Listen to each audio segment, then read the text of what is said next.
Hi, ഇന്ന് ഞാൻ സൗഹൃദങ്ങളുടെ കഥ പറയാനാണ് കേട്ടോ വീഡിയോയിൽ വന്നിട്ടുള്ളത്.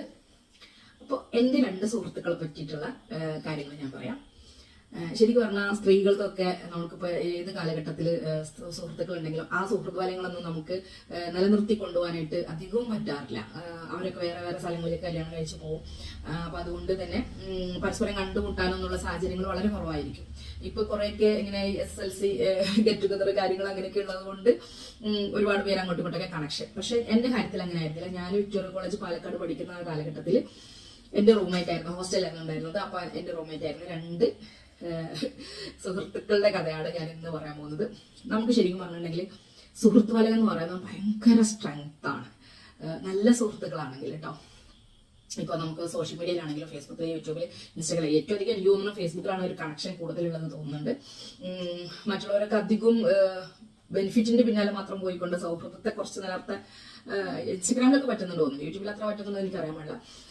അങ്ങനെയാന്ന് വിചാരിക്കുന്നു. അപ്പോൾ നമ്മളിൽ തന്നെ ഒരുപാട് എന്താ പറയാ ആളുകൾ പരസ്പരം ഒരു പ്രാവശ്യം പോലും നേരിട്ട് കണ്ടിട്ടില്ലാത്ത ആളുകളൊക്കെ എത്രത്തോളം സൗഹൃദങ്ങൾ നിലനിർത്താൻ പറ്റുകയും പലപ്പോഴും പലർക്കും പല ആശ്വാസമായിക്കൊണ്ടും പല കാര്യങ്ങൾക്കും അങ്ങോട്ടും ഇങ്ങോട്ടും ഉപകാരപ്പെട്ടുകൊണ്ടൊക്കെ ഉണ്ടാവുന്നുണ്ട്. അതിലങ്ങനെ ഒരു ജെൻഡർ വ്യത്യാസങ്ങളൊന്നുമില്ല, ആണ് പെണ്ണ് വ്യത്യാസങ്ങളൊന്നുമില്ല. അപ്പൊ എന്നെ സംബന്ധിച്ചിടത്തോളം അന്നും ഇന്നും എന്നും സൗഹൃദങ്ങൾക്ക് ഒരുപാട് വില കൽപ്പിക്കുന്ന ആളാണ്. എനിക്കത് മെയിൻറ്റെയിൻ ചെയ്ത് കൊണ്ടുപോകാൻ പറ്റാറില്ല. പക്ഷെ ഉള്ള സൗഹൃദങ്ങൾ നമ്മൾ അത്രയും എന്താണ് പറയാ വാല്യൂ കണക്കാക്കുന്ന ഒരു വ്യക്തിയാണ്. അപ്പൊ പറഞ്ഞു വന്നത് എന്താണെന്ന് വെച്ച് കഴിഞ്ഞാല് ഭാഗ്യവശാൽ ഞങ്ങള് ഈ രണ്ട് പേരും എനിക്കും ഈ മൂന്ന് പേർക്കും എപ്പോഴും കണക്ഷൻ ഉണ്ടാകാൻ പറ്റാവുന്ന തരത്തിൽ അന്ന് മുതൽ ഇന്ന് വരെ ആ ഒരു റിലേഷൻ നിലനിർത്താൻ പറ്റിയിട്ടുണ്ട്. അപ്പോൾ അവർ വിവാഹം കഴിച്ചു പോയതും എനിക്ക് ചെന്നെത്താൻ പറ്റുന്ന സ്ഥലങ്ങളിലാണ്. അവർക്ക് ഇങ്ങോട്ട് എൻ്റെ അടുത്തേക്കും വരാനായിട്ട് പറ്റും. 25 കിലോമീറ്റർ എൻ്റെ അടുത്തുണ്ട്. ഒരാൾ 2 കിലോമീറ്റർ അടുത്തൊക്കെ ഉള്ളു. അപ്പൊ അങ്ങനെ ഒരു എന്താണ് പറയാ ഏറ്റവും സന്തോഷമുള്ള ഒരു കാര്യമാണ് നടന്നത്. ഞങ്ങള് 2 വർഷമായിട്ട് ഹോസ്റ്റലിൽ താമസിച്ചിരുന്ന ആളുകളാണ്. ഒരു റൂമിൽ താമസിച്ചിരുന്നത്. ഞങ്ങൾ 4 പേരുണ്ടായിരുന്നു റൂമിൽ. അപ്പൊ ഒരാൾ ഒറ്റപ്പാലം ആ ഭാഗങ്ങളിലാണ്. 1-2 പ്രാവശ്യം കണ്ടിട്ടുണ്ട്. പിന്നീട് അങ്ങനെ കാണാനായിട്ട് പറ്റിയിട്ടില്ല. ആൾക്ക് അത്ര വലിയ സാഹചര്യങ്ങളിൽ ഇങ്ങോട്ട് വരാനൊന്നുള്ള അത്ര വലിയൊരു സന്ദർഭങ്ങളിലൊന്നുമില്ല. പക്ഷെ ഞങ്ങൾ അവിടെ പോയിട്ട് കണ്ടിട്ടൊക്കെ ഉണ്ട്. അപ്പൊ പറഞ്ഞു എന്താന്ന് വെച്ച് കഴിഞ്ഞാൽ ഇപ്പൊ അടുത്ത കാലത്ത് ഇവര് എന്നെ കാണാനായിട്ട് വന്നു. ഞങ്ങൾ 3 പേരും കൂടിയിട്ട് കുറെ നേരം സംസാരിച്ചു. അപ്പോൾ ഒരുപാട് കാലം മുൻപാണ് ഒരു വ്യക്തി എന്നെ കണ്ടിട്ടുള്ളത്. നമ്മള് സോഷ്യൽ മീഡിയയിൽ എപ്പോഴും അവർ എന്നെ കാണുന്നുണ്ട്. സോഷ്യൽ മീഡിയ അത്രയും എന്താണ് പറയാ നമ്മുടെയൊക്കെ ബന്ധങ്ങളെ നിലനിർത്താൻ പറ്റുന്ന ഏറ്റവും നല്ലൊരു സോഴ്സാണ്. ഒരുപക്ഷെ അവരെ നമ്മൾ കണ്ടില്ലെങ്കിൽ നമ്മളെന്തെങ്കിലും ഇതുപോലെ വീഡിയോസ് ഒക്കെ ഇടുമ്പോൾ അവർ നമ്മൾ കാണുന്നുണ്ടായിരിക്കും. ആ ഒരു റിലേഷനും ആ ഒരു എന്താണ് പറയാ കാഴ്ചകളൊക്കെ നിലനിർത്താൻ പറ്റുന്ന ഒരു പ്ലാറ്റ്ഫോമാണല്ലോ. അപ്പോ പറഞ്ഞു വന്നത് എന്താണെന്ന് വെച്ചാൽ എത്രയും നീട്ടി വലിച്ചു പറയുമ്പോൾ ഇത് എന്താണെന്ന് തോന്നുന്നുണ്ടോ. സൗഹൃദങ്ങളിലെ എന്താണ് പറയാ ഓരോ മനുഷ്യരും ഓരോരോ വ്യത്യസ്ത തരത്തിലാണ് സൗഹൃദങ്ങളെ കൊണ്ടു നടക്കുന്നത്. അപ്പൊ അതിൽ ഒരു വ്യക്തി എൻ്റെ അടുത്ത് പറഞ്ഞു, നിന്നെ പണ്ട് മുതൽ എന്നുള്ള നിന്റെ ആ സാഹചര്യത്തിൽ നിന്നും ഇത്രയും കഷ്ടപ്പെട്ട് നീ ഇതുവരെയൊക്കെ എത്തി, നിന്റെ ഓരോ കാര്യങ്ങളും വീഡിയോയിലൂടെ കാണുമ്പോൾ ഭയങ്കര എന്താണ് പ്രൗഡ് തോന്നാറുണ്ട്. ഞാൻ എന്താണ് പറയാ അത്രയും എന്താണ് പറയാ ഇന്റിമസിയിൽ ആള് ഭയങ്കര ഇതായിട്ട് പറഞ്ഞിട്ടോ. എനിക്ക് ഭയങ്കര സന്തോഷമുണ്ട്. നിന്റെ ഓരോ വിജയങ്ങൾ കാണുമ്പോൾ, നിനക്ക് ഓരോ അവാർഡ് കിട്ടുമ്പോൾ, നീ ഓരോരോ പ്രോഗ്രാമിന് പോകുമ്പോൾ, മോട്ടിവേഷൻ ക്ലാസ് ഒക്കെ എടുക്കാൻ പോകുന്നതൊക്കെ കാണുമ്പോൾ അന്നത്തെ ആ ഒരു മിസ്രി എന്ന് ഈ ഒരു ലെവലിലേക്ക് എത്തി എന്ന് പറഞ്ഞിട്ട് ആള് സന്തോഷം കൊണ്ട് കരഞ്ഞു എന്റെ മുമ്പിൽ ഇരുന്നിട്ട് കേട്ടോ. അപ്പോൾ ഞാനും ഒന്ന് ഇമോഷണലായി. സത്യം പറഞ്ഞാൽ നമ്മള് പഴയ കാര്യങ്ങളൊക്കെ നമ്മളെന്താ പഠിക്കുന്ന കാലത്ത് നമ്മൾ എന്താണ് ഒന്നുമല്ല. നമ്മൾ ഭാവിയിൽ എന്താവും നമുക്ക് ഒരു പിടുത്തുമില്ല. നമ്മളെ കൂടെയുള്ള ആളുകളൊക്കെ നമ്മളെക്കാൾ ചിലപ്പോൾ പഠിക്കുന്നവരായിരിക്കും. അവർക്ക് നന്നായിട്ട് നമ്മളെക്കാൾ ഇപ്പൊ എനിക്കിങ്ങനെ ഒരു വിഷയം ഉള്ളതുകൊണ്ട് തന്നെ അവർക്ക് നടക്കാനും മറ്റു പ്രയാസങ്ങളൊന്നും ഉണ്ടാവില്ല. അപ്പൊ നമ്മൾ കരുതാം അവരൊക്കെ ഭയങ്കര ഹൈ ലെവലിലേക്ക് എത്തും, നമ്മളൊന്നും ചിലപ്പോൾ ഒന്നിനെവിടെയും എത്താൻ പറ്റാതിരിക്കുമെന്ന് വിചാരിച്ചാലും ഉണ്ടാവില്ല. അപ്പൊ അതിനൊക്കെ ഇത്രയും ഒക്കെ കാര്യങ്ങൾ വരുമ്പോൾ അവരവരുടെ ഹാപ്പിനെസ് നമ്മുടെ അടുത്ത് പറയുന്നു. നമുക്കതൊക്കെ ഭയങ്കര സന്തോഷം അഭിമാനമൊക്കെ ഉണ്ട്. അതോടൊപ്പം തന്നെ അടുത്ത സുഹൃത്ത് എൻ്റെ അടുത്ത് പറഞ്ഞിട്ടേ, ഞാൻ നിന്റെ വീഡിയോസ് ഒക്കെ ഇങ്ങനെ സ്റ്റാറ്റസ് ഒക്കെ കാണാറുണ്ട്, അതുപോലെ ഫേസ്ബുക്കിലും ഇതിലൊക്കെ ഞാനിങ്ങനെ കാണും. എനിക്കതൊക്കെ കാണുമ്പോൾ എന്താണ് പറയാ ഭയങ്കര ഇഷ്ടം ഇതൊക്കെ ഉണ്ട്. എന്നാലും എനിക്ക് ഭയങ്കര അസൂയുണ്ട് നിന്നോട്. എനിക്കത് സഹിക്കാൻ പറ്റണില്ല. അസൂയ കൊണ്ട് എനിക്ക് സഹിക്കാൻ പറ്റില്ല. അപ്പൊ അതുകൊണ്ട് ഞാൻ ലൈക്കും കമന്റും ഒന്നും ഇടാറില്ല. ഞാനിങ്ങനെ കാണും. അപ്പൊ എന്റെ 1-2 ആളുകൾ പറയും, ഇപ്പൊ നിങ്ങളൊക്കെ ഒപ്പം പഠിച്ചതല്ലേ, ആ കുട്ടിക്ക് ഇങ്ങനെ ആയില്ലേ എന്നൊക്കെ പറഞ്ഞ് താരതമ്യം ചെയ്യണ പോലെയൊക്കെ ഇടയിൽ 1-2 പ്രാവശ്യം ഫാമിലിയിൽ നിന്നൊക്കെ ഉണ്ടായതിൻ്റെ ഇതൊക്കെ കാര്യങ്ങൾ അങ്ങനത്തെയൊക്കെയാ പറഞ്ഞു കേട്ടോ.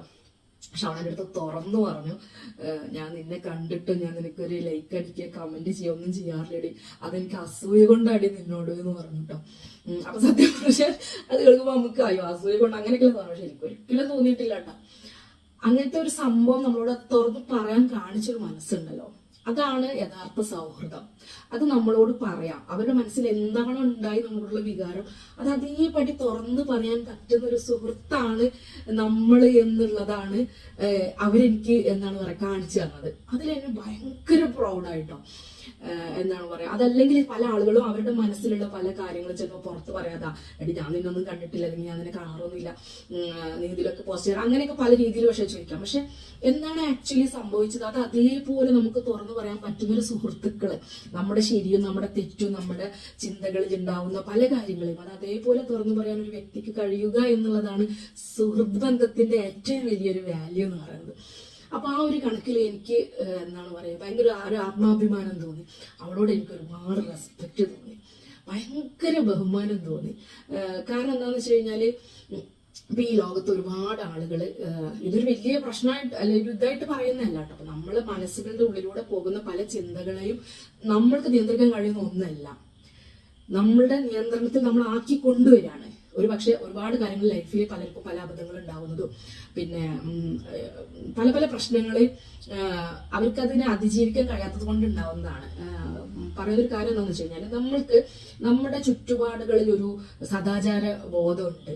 ഇന്നതേ പറയാവൂ, ഇന്നതേ ചെയ്യാവൂ, ആളുകളോട് ഇങ്ങനെയാ പെരുമാറാവൂ, അതിൽ കൂടുതൽ എന്തെങ്കിലും ഉണ്ടായി മറ്റുള്ള ആളുകൾ പലതും പറയും. അങ്ങനെയുള്ള ഒരുപാട് ആ ഒരു എന്താണ് പറയുക ആ പരിതസ്ഥിതിയിൽ നമ്മൾ ജീവിക്കുന്നത് കൊണ്ട് നമ്മളെ മനസ്സിനെ പാകപ്പെടുത്തുകയാണ് നമ്മൾ അങ്ങനെയൊക്കെ ജീവിക്കാൻ വേണ്ടിയിട്ട്. അല്ലാണ്ട് നമ്മുടെ ഇഷ്ടങ്ങളും നമ്മുടെ മനസ്സൊക്കെ പല വേറെ രീതിയിലേക്കായിരിക്കും.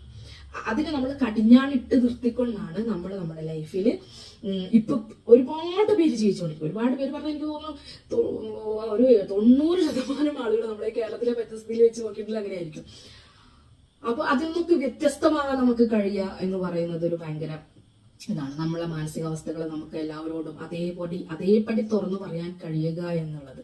അപ്പൊ അത് ഞാൻ ഭയങ്കര വാല്യൂ കൊടുത്തുട്ടോ. അപ്പൊ നിങ്ങൾക്കൊക്കെ ഒരുപാട് സൗഹൃദങ്ങൾ ഫേസ്ബുക്കിൽ ഉണ്ടാവും. അപ്പൊ എനിക്കുണ്ട്. ഞാൻ ഇപ്പൊ നിങ്ങൾ ഓരോരുത്തരും എനിക്ക് ഇടുന്ന കമന്റിനൊക്കെ ഞാൻ എന്ത് ചെയ്യുന്ന വെച്ച് കഴിഞ്ഞാല് ഹലോ അസ്സലാമു അലൈക്കും.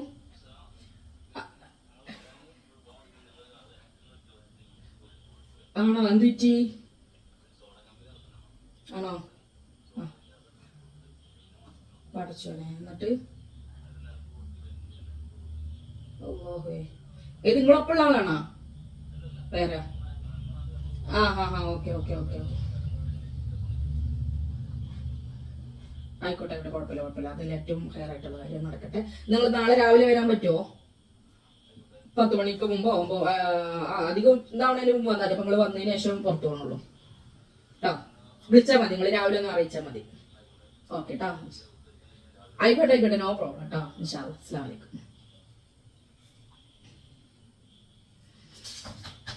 അപ്പൊ പറഞ്ഞു വന്നത് ഒരുപാട് സൗഹൃദങ്ങളുണ്ട്. അപ്പൊ ഇപ്പൊ എനിക്കൊക്കെ തന്നെ പലരും മെസ്സേജുകൾ അയക്കുന്നത് ഞാൻ അതിൽ ലവ് ചിഹ്നം ഇടാറുണ്ട്. അപ്പൊ ഒരു കാലഘട്ടത്തിലൊക്കെ ഒരു ചിലൊക്കെ ആണുങ്ങൾ ഇടുന്ന കമന്റുകൾക്കൊക്കെ പോയിട്ട് ഇടുമ്പോൾ ആളുകൾ എന്ത് വിചാരിക്കും, അല്ലെങ്കിൽ നെവർ മൈൻഡ്. എന്റെ മനസ്സിൽ അവരോടൊക്കെ ഭയങ്കര ഇഷ്ടം, ഭയങ്കര സ്നേഹമാണ്, ബഹുമാനമൊക്കെയാണ് അവരെടുത്ത്. അപ്പൊ അതെനിക്ക് എക്സ്പ്രസ് ചെയ്യാൻ പറ്റുന്നത് അവര് നമ്മുടെ വീഡിയോ കണ്ടിട്ട് ഒരു ലൈക്ക് അടിക്കുമ്പോൾ അവിടെ പോയിട്ട് വീണ്ടും ഒരു ലൈക്ക് അടിക്കുക എന്നുള്ളതല്ല. അതിനേക്കാൾ കൂടുതൽ എനിക്ക് അവരോടുള്ള ആ ഒരു സ്നേഹം, നമ്മൾ പരിഗണിച്ചതിന് നമുക്ക് വേണ്ടിയിട്ട് ആ ഒരു ടൈം തന്നതിന് ഒരു സ്നേഹത്തിന് ഒരു ചിഹ്നെങ്കിലും നമുക്ക് ഇടാൻ പറ്റുക എന്ന് പറയുന്നത് അത് ഞാൻ കാണിക്കേണ്ട ഒരു മര്യാദയും അതുപോലെ തന്നെ എന്താ പറയാ എന്റെ മനസ്സങ്ങനെയാണ്. അപ്പൊ ഞാൻ അധികം അങ്ങനെയാണ് ഓരോന്നിടാറ്. എന്നോട് പണ്ട് ഇതുപോലെ ആരോ ഒരാൾ ഇപ്പോൾ കേട്ടോ കുറേ കാലം മുൻപ് ഇങ്ങനെ ഓരോ ഒരാളിങ്ങനെ ചോദിച്ചു, ഇങ്ങനെ ഫേസ്ബുക്കിലുള്ള സുഹൃത്തുക്കളോടൊക്കെ ഇങ്ങനെയൊക്കെ ഇട്ട് കഴിഞ്ഞാൽ ആളുകൾ ചിലപ്പോൾ എന്താ വിചാരിക്കുക, അവർ നമ്മൾ ചിലപ്പോൾ തെറ്റിദ്ധരിക്കും. ഞാനതൊന്നും മൈൻഡേ വെച്ചിട്ടില്ല. ഇന്നത്തെ വരെ നമുക്ക് അങ്ങനത്തുള്ള വിഷയങ്ങളോ പ്രശ്നങ്ങളോ അങ്ങനെ ഒന്നുമില്ല. ഇനി അപ്പൊ അങ്ങനെയൊക്കെ എന്തെങ്കിലും ഉണ്ടെങ്കിൽ നമുക്കത് ഹാൻഡിൽ ചെയ്യാനൊക്കെ നന്നായിട്ട് അറിയാം. അപ്പോൾ സുഹൃത്ത് ബന്ധങ്ങൾ എന്ന് പറയുന്നത് ഏറ്റവും വാല്യൂ ആണ്.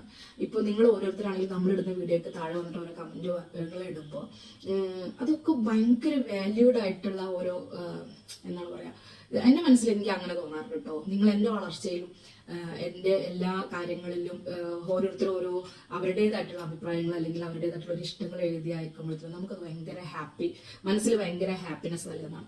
അപ്പോൾ ഞാൻ പറഞ്ഞു വന്നത് എപ്പോഴും നമുക്ക് നല്ല നല്ല സൗഹൃദങ്ങൾ നിലനിർത്തും. നമ്മൾ ജീവിതത്തിൽ പല പല പ്രശ്നങ്ങളുടെ പ്രതിസന്ധികളിലൂടെയൊക്കെ കടന്നു പോകുന്ന കാലഘട്ടത്തിൽ ആരെങ്കിലുമൊക്കെ നമ്മളോട് ഒരു എന്താണ് പറയുക നല്ല വാക്കുകളിലൂടെ അല്ലെങ്കിൽ നല്ലൊരു പുഞ്ചിരികളിലൂടെ അല്ലെങ്കിൽ ജീവിതത്തെ പറ്റിയുള്ള നല്ല നല്ല കാഴ്ചപ്പാടുകൾ പറഞ്ഞു തരുന്നതിലൂടെ ഒരുപാട് ആളുകൾക്ക് അവരുടെ ജീവിതത്തിൽ പല മാറ്റങ്ങളും വരുത്താനായിട്ട് പറ്റിയിട്ടുണ്ട്. ഇതൊക്കെ ഒരു സൗഹൃദങ്ങൾ നിലനിർത്താൻ പറ്റുന്നത് കൊണ്ടാണ് അധികം അങ്ങനെയൊക്കെ ആളുകളിൽ ആ മാറ്റം ഉണ്ടാക്കാനായിട്ട് സാധിച്ചിട്ടുണ്ട്. അല്ലാണ്ട് എല്ലാവരും നമ്മുടെ കാര്യങ്ങൾ നമ്മുടെ സ്വന്തം ഒറ്റയ്ക്ക് എന്നുള്ള രീതിയിലാണെന്നുണ്ടെങ്കിൽ അങ്ങനെ ഒരു കമ്മ്യൂണിക്കേഷൻസ് ഒരു എന്താണ് പറയുക ഹെൽത്തി ആയിട്ടുള്ള ഒരു കമ്മ്യൂണിക്കേഷൻസ് ഒരിക്കലും ഉണ്ടാവില്ല. മറ്റാളുകൾക്ക് നമ്മളെ കൊണ്ടൊരു ഉപകാരം ഉണ്ടാവില്ല. അങ്ങനെയൊക്കെ ഉണ്ടാവും. അപ്പോൾ നല്ല സൗഹൃദങ്ങളെ എപ്പോഴും നിലനിർത്തുക. അവരുടെ ചെറിയ ചെറിയ കുറ്റങ്ങളെ വലുതാക്കി പറയാതിരിക്കുക. മീൻസ് അത് അക്സെപ്റ്റ് ചെയ്യുക. ഇപ്പൊ എന്തെങ്കിലും മനുഷ്യർക്ക് തെറ്റുപറ്റാത്ത ആളുകളൊന്നും ഉണ്ടാവില്ല. എപ്പോഴും തുറന്നു പറയുന്ന എന്തും നമ്മളോട് തുറന്നു പറയുന്ന ആളുകൾ നമ്മൾക്ക് വിശ്വസിക്കാം. മനസ്സിനുള്ളിൽ ഒന്ന് വെച്ചിട്ട് പുറത്തേക്ക് വേറെ രീതിയിൽ പറയുന്ന ആളുകളെ നമുക്ക് കണ്ടുപിടിക്കാൻ പറ്റാതെ അല്ലെങ്കിൽ അവരെന്താണെന്ന് കറക്റ്റ് നമുക്ക് മനസ്സിലാക്കാൻ പറ്റാതിരിക്കാം. അപ്പൊ അതുകൊണ്ട് തന്നെ ഓപ്പൺ അപ്പ് ആയിട്ട് പറയുന്ന ആളുകൾ നിങ്ങൾ കൂടെ പറ്റിക്കോ. നിങ്ങൾക്ക് ഒരു പക്ഷേ എപ്പോഴും അവർ കൂടെ ഉണ്ടാവും. അപ്പോൾ നല്ല സൗഹൃദങ്ങൾ എന്നും നിലനിൽക്കട്ടെ. സോഷ്യൽ മീഡിയയിലുള്ള നിങ്ങളിൽ ഓരോരുത്തരും എനിക്ക് തരുന്ന ഓരോ ലൈക്കുകളും ഓരോ കമൻറ്റുകളും എൻ്റെ ജീവിതത്തിൽ എൻ്റെ ഒരു കൂടപ്പറപ്പുകളെ പോലെ അല്ലെങ്കിൽ നമ്മൾക്ക് വേണ്ടിയിട്ട് ആ ഒരു ടൈം നിങ്ങൾ സ്പെൻഡ് ചെയ്യുന്നതിന് ഞാൻ ഒരുപാട് നന്ദി സ്നേഹവും ഒക്കെ അറിയിക്കുകയാണ്. Okay, thank you, bye. അതോടൊപ്പം തന്നെ രണ്ട് കാര്യം കൂടി പറഞ്ഞേക്കാം. ഒരു മനുഷ്യർക്ക് മറ്റൊരു മനുഷ്യരോടുണ്ടാകുന്ന അസൂയ എന്ന് പറയുന്നത് രണ്ട് വിധത്തിലാണ്. ഒന്ന്, അവരുടെ ഏറ്റവും വലിയൊരു വളർച്ചയിൽ അത് കാണുമ്പോൾ ഉണ്ടാകുന്നൊരു അസൂയ. ആ അസൂയ അവരൊരിക്കലും നശിച്ചു പോകണമെന്ന് ആഗ്രഹിച്ചിട്ടുള്ള അസൂയയല്ല. നമുക്ക് അവരോട് കാണുമ്പോൾ ഒരു ആളൊക്കെ ചിലപ്പോൾ ഒരു ഭയങ്കര ഡ്രസ്സൊക്കെ ഇട്ടിട്ട് അല്ലെങ്കിൽ ഭയങ്കര ബ്യൂട്ടി ആയിട്ടുള്ള ഒരാളെ കാണുമ്പോൾ അവരോട് നമുക്ക് മനസ്സിൽ തോന്നുന്ന ഒരു അസൂയുണ്ട്. പക്ഷെ അതിലൊരിക്കലും അതങ്ങനെ അല്ലാതെ വേറെ രീതിയിൽ വരട്ടെ എന്ന് വിചാരിച്ചുള്ളൊരു അസൂയ ആയിരിക്കില്ല. അതേസമയം മറ്റൊരു അസൂയുണ്ട്. ഇവരൊരിക്കലും വളരരുത്, ഇവര് നശിച്ചു പോടാവുന്നുള്ളൊരു അസൂയുണ്ട്. ആ അസൂയയാണ് നമ്മൾ പേടിക്കേണ്ടതെന്ന് മാത്രമല്ല, പേടിക്കേണ്ടതെന്ന് പറഞ്ഞാൽ ആരുടെ മനസ്സിലാണോ ആ അസൂയ വരുന്നത് അവരാണ് പേടിക്കേണ്ടത്. അതിന്റെ റീസൺ എന്താണെന്ന് വെച്ച് കഴിഞ്ഞാൽ നമ്മളെ മനസ്സിലുണ്ടാകുന്ന അസൂയാണെങ്കിലും കുശുമ്പാണെങ്കിലും മറ്റൊരാൾക്ക് ദോഷം വരുന്ന തരത്തിലുള്ളതാണെങ്കിൽ അത് ബാധിക്കാൻ പോകുന്നത് നമ്മളെ തന്നെയാണ്. അതേപോലെ തന്നെ മറ്റൊരാൾക്ക് ഉയർച്ച വരാൻ വേണ്ടിയിട്ട് അല്ലെങ്കിൽ മറ്റൊരാളുടെ ഉയർച്ചയിൽ നമ്മൾ സന്തോഷിക്കുന്ന ആ പല കാര്യങ്ങളും നമ്മുടെ ജീവിതത്തിലെ ഉയർച്ചയ്ക്ക് കൂടി കാരണമാകുന്ന ഒരു കാര്യമാണ്.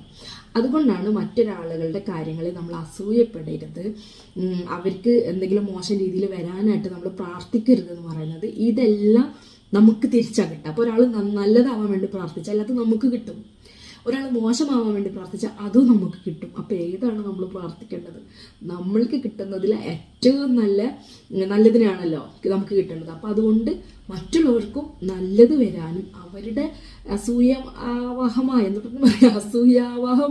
വളർച്ചയിൽ അതേപോലെ നമ്മൾക്കും വളരാനാവാൻ വേണ്ടിയിട്ട് ആ ഒരു ഘടകത്തെ നമ്മൾ ഉപയോഗിക്കുകയും ചെയ്യുക. അതോടൊപ്പം തന്നെ അവരുടെ ആ വളർച്ചയെ നിലനിർത്തി കൊടുക്കാൻ വേണ്ടിയിട്ട് പ്രാർത്ഥിക്കുകയും ചെയ്യുക. അത് നമുക്ക് ഒരുപാട് ഗുണം ചെയ്യും കേട്ടോ. Okay, thank you, by.